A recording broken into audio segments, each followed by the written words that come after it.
Many of the parish are away at beautiful Shrinemont for the parish retreat, but I'm glad you're here and I'm glad I'm here. Now I have a confession to make. I'm intolerant of the intolerant. I look down upon people who tend to look down upon other people, who make judgments about them. People claim to have a special relationship with God that makes them better, more righteous than others.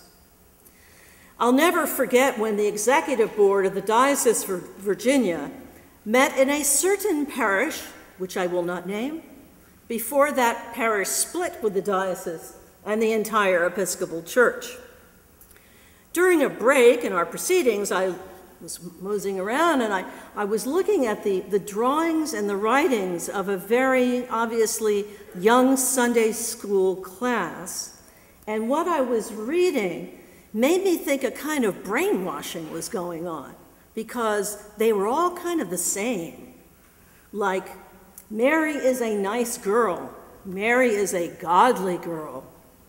Joey is a nice boy. Joey is a godly boy.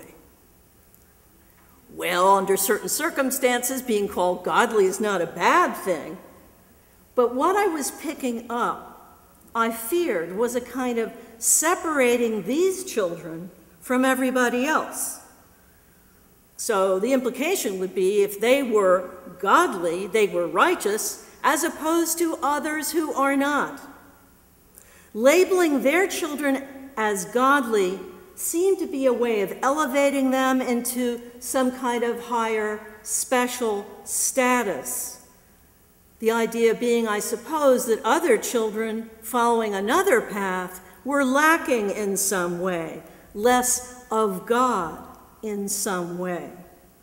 They were, I feared, being separated from beautiful children whose parents may be Muslim or Jewish, Sikh, or who may be brought up without a religious creed, yet with a strong sense of ethical thinking and behavior. Well, from the gospel passage we just heard, we certainly understand that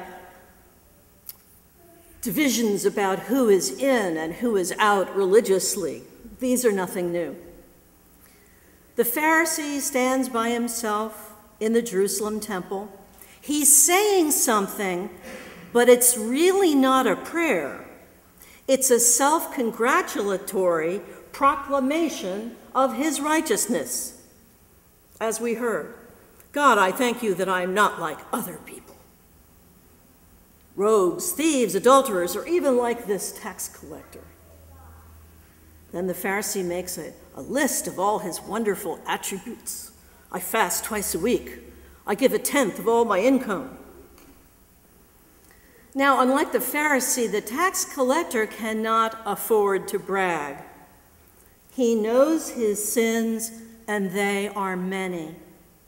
He has collaborated with the Roman oppressors by collecting money from occupied and subjugated fellow Jews. And like all tax collectors, I'm sure he probably always took a little extra for himself. As such, he and everyone like him are reviled.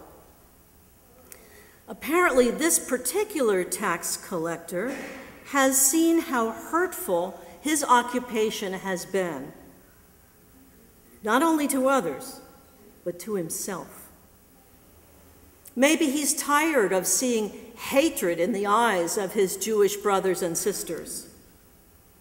Maybe he can no longer stand the sick feeling he gets whenever he's handing over extorted money to the Romans.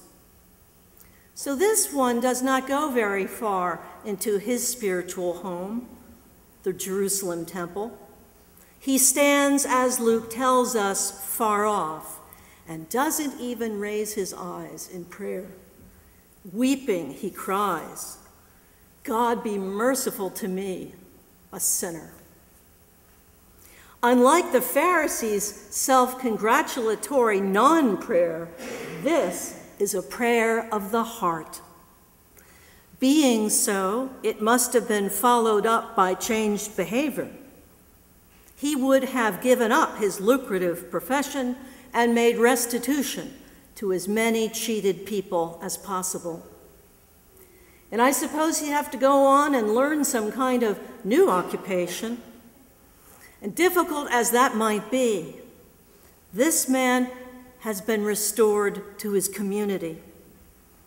He might begin to see a look, not of hatred, but of compassion in the eyes of his neighbors. They might even begin to talk to him. They might even begin to care about him. In the parable, Jesus says that it is the tax collector, not the self-satisfied Pharisee, who comes home justified. That is, made right with God, with neighbor, and with self. In other words, the Pharisee came to the temple and he left just the way he was. The tax collector, and we assume by now the former tax collector, this one was transformed, restored to his community and his truest self. For some perverse reason, it seems so easy for us to set up these dividing lines between ourselves and others. Perhaps 10,000 years ago, that might have been a kind of survival technique. But now it's a spiritual death sentence. When we put up walls between ourselves and others, because they may look different from us, or have a different accent, or follow a different faith path, or whatever reason we make up, we're isolating and hurting ourselves, no less than that self-congratulatory Pharisee in Jesus' story. We're condemning ourselves to a spiritual prison of our own devising. But there are happy moments when people can successfully make that transition from Pharisee to redeemed. I remember a woman in one of my parishes who was offended, deeply offended, that a gay man had been elected junior warden. Now, this woman had been theologically trained. She'd graduated from the wonderful Education for Ministry program. But she called to tell me that she would have to resign from the vestry and most likely leave the church. I knew I would hate to see her go. She had given so much to the parish over so many years, and I liked her. But I found myself saying to her, name changed, "Jane, if you have to go, we will miss you. You've given so much to this parish. We will always honor what you have done and who you have been in this place. But if you feel you must go to follow your spiritual path, may God bless you in your life and in your ministry, wherever you may go." Well, for some reason, she never did leave the church or her service on the vestry. And her transformation began at that moment when she began to see people in a different light, get to know people at the level of heart. It was amazing for me when I went to lunch with her a couple of years after that phone call, and by now, she was speaking of her offense with the radio slurs against gay people or black people or Hispanic people or almost everybody else. So she, like the tax collector in today's parable, had seen and embraced a better, more inclusive way. And she, like the tax collector, seemed so much happier, so much more at peace, so much more in tune with her God, her neighbor, and herself.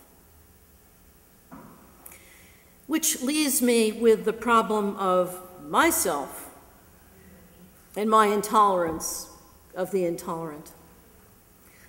In some ways, it can feel superficially satisfying to take pot shots at those who condemn others, who look down upon others. But they, even they, are people too. I once had the great privilege of hearing Desmond Tutu speak at the Virginia Seminary graduation, and I'll never forget what he said that day. He said, "My enemy is not God's enemy. My enemy is God's child." So perhaps I, like other self-righteous people I disparage, have something to think about, something to pray about. And maybe I have some thoughts and ways that need to change.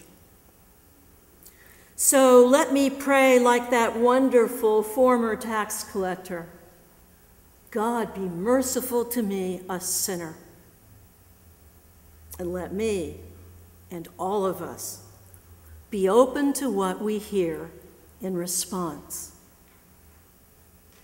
Amen.